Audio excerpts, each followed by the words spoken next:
ابوه گرفتمش. مکفتره که گرفتیش؟ داشت در میرفت. داشتی در میرفتی؟ نه من کجا در برم؟ این پسر شروین، این 150 میلیون تومنی که شما داده بودین و ورداشت فرار کرد. داشتم میرفتم بگیرمش.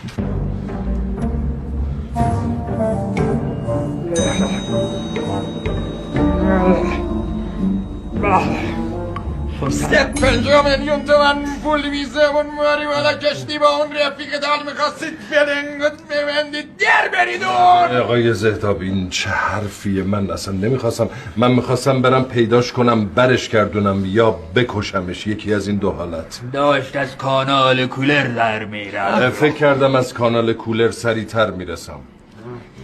ببین اون تنگیلر که من خودم میکشمش، اون سپل